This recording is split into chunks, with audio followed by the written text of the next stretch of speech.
Ladies and gentlemen, if you've ever felt trapped in your own mind, stuck replaying the same worries, hesitating on the same decisions, watching opportunities slip by because you couldn't silence noise, then this moment is your turning point. Today, I'm going to show you how to break the cycle that has held you back for years. Not by thinking harder, but by acting smarter. Because the future you want isn't waiting for the perfect plan, it's waiting for you to finally take the first step. Let's begin. Overthinking is the silent killer of momentum. It convinces you that waiting is wise, that doubt is protection, that hesitation is strategy. But the truth is simpler. Clarity comes from movement, not from sitting on the sidelines of your own life.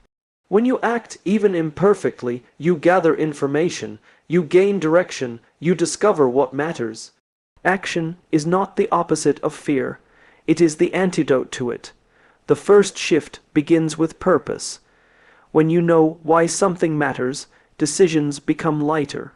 Overthinking thrives when the purpose is blurry, when the goal feels disconnected from who you are. But when your why is clear, you don't need every step mapped out. You only need the next step, the one that aligns with the reason you started in the first place. Purpose turns complexity into simplicity. The second shift is embracing the idea that progress is always better than perfection. Overthinking is the product of trying to predict every outcome before you move, but life doesn't reward prediction, it rewards participation. The people who change their circumstances aren't the ones who know the most. They're the ones willing to try, learn, adjust, and try again. Action creates confidence. Perfectionism destroys it. The third shift is narrowing your focus. Instead of wrestling with the entire mountain, choose the next foothold. Break the task into pieces small enough to defeat hesitation. Overthinking pulls you into the future, imagining every possible scenario. Action anchors you in the present, where you can actually influence the outcome. One step taken today will always beat 100 plans for tomorrow. The fourth shift is giving yourself permission to fail. Not because failure is enjoyable, but because it's educational. When you redefine failure as data instead of defeat, you free yourself from the paralysis of what if. Every meaningful achievement in history was built on the back of someone willing to endure uncertainty. Failure is not a verdict, it's feedback. The fifth shift is cultivating momentum. Momentum doesn't come from thinking, it comes from doing. Make a call, send a message, write the first sentence, take the first walk. Small actions multiply. They build identity. They remind you that you are capable, resourceful, and resilient. Overthinking loses its power when you reclaim your role as a participant rather than an observer in your own story. And when that momentum begins to build, something powerful happens. You stop negotiating with your fears. You stop giving the loudest voice to the part of you that wants to stay the same. Instead, you start listening to the quieter voice, the one that believes something better is possible. Action strengthens that voice. Every small step becomes evidence that you are capable of more than you believed yesterday. Overthinking survives in isolation. It feeds on silence, on the moments when you sit alone with your doubts, replaying the same thoughts over and over. But when you involve others, when you share your intentions, your struggles, your hopes, you create accountability and connection. Humans aren't wired to do meaningful things alone. We thrive when someone else stands beside us, reminding us that forward is still forward even when the pace is slow. A simple conversation, a supportive friend, or a mentor's insight can cut through a mental loop that might have trapped you for weeks. Another essential shift is learning to trust your instincts again. Overthinking erodes trust in yourself. It makes you question your judgment, your potential, your direction. But instinct is not impulsiveness. Instinct is accumulated experience, intuition shaped by everything you've lived and learned. Acting on that instinct doesn't guarantee a perfect outcome, but it guarantees movement. It guarantees growth. And growth is the foundation of meaningful change. It also helps to create rituals that anchor you. Overthinking is chaotic by nature. It thrives when your mind has no structure. But simple, repeatable actions, breathing deeply, journaling your thoughts, writing down the single most important task of the day, give your mind a place to land. Rituals don't eliminate uncertainty, but they create steadiness, and steadiness is what allows clarity to emerge. When you reduce mental noise, decisions become easier, action becomes natural, and hesitation loses its grip.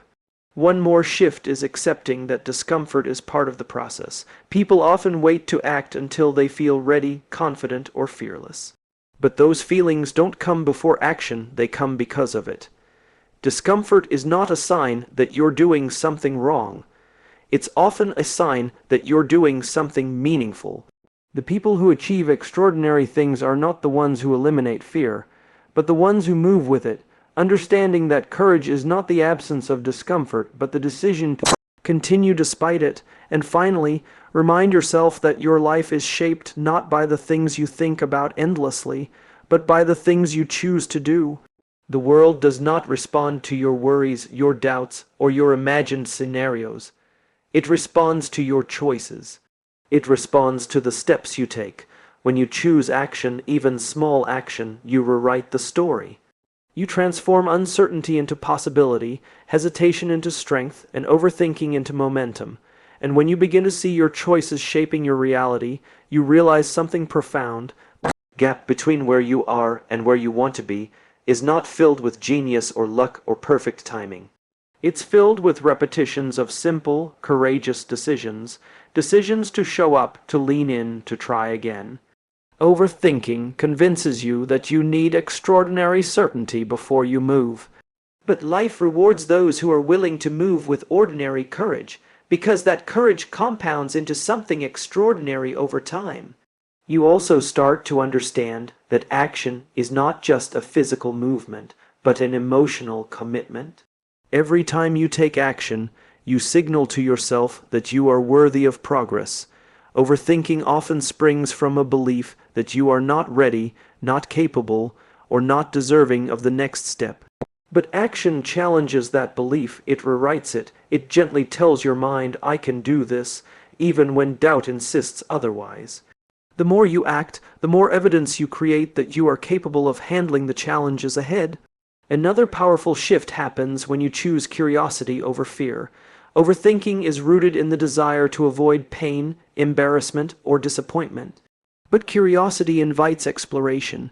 It asks, what can I learn from this, instead of what could go wrong. Curiosity doesn't remove risk, but it reframes it. It encourages you to engage with life as an experiment rather than a test.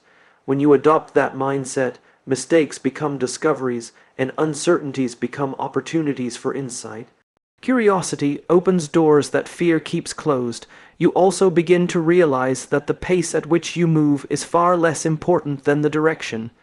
Overthinking often traps you by making you feel behind your peers, behind your goals, behind some imaginary timeline. But progress is deeply personal. It cannot be measured by someone else's milestones. When you act based on your own values, your own purpose, and your own rhythm, you create a life that is aligned with who you are, not with what others expect. Direction creates fulfillment, comparison creates paralysis, and perhaps the most liberating truth is this: you don't need complete confidence to begin, you only need a willingness to start. Confidence grows with each step taken. You earn it through participation, through effort, through resilience. Waiting to feel confident before you act is like waiting to get warm before stepping into the sunlight. The warmth comes after exposure, not before. As you continue to act, you become the kind of person who trusts themselves not because you always make perfect decisions, but because you know you can navigate whatever follows. You stop fearing the unknown and start engaging with it. You stop overthinking your next move and start creating it. You transform action into habit, habit into identity, and identity into a life that reflects your courage rather than your hesitation. And when your identity begins to shift, when you start seeing yourself as someone who takes action rather than someone who waits for the perfect moment, everything around you begins to shift with it. You start noticing opportunities you once overlooked. You begin recognizing strengths you once dismissed. You realize that the real transformation never came from eliminating fear or uncertainty. It came from changing the story you tell yourself about your ability to move through them. Identity becomes the engine that carries you forward. You also begin to understand that action is contagious. The steps you take don't just influence your own life, they influence the people around you. When others see you trying, learning, adjusting, and persisting, it signals that change is possible. It gives them permission to dream a little bigger and to attempt what they have delayed. Your energy shifts the environment. Your courage becomes a mirror for others to see their own potential, and in that exchange, momentum grows not just personally, but collectively. There's another, subtle but vital shift that takes place. You become less concerned with getting everything right and more interested in doing what is right for you. Overthinking makes you believe that there is one perfect path, one perfect choice, one perfect moment. But when you start moving, you discover that life is not a single correct route.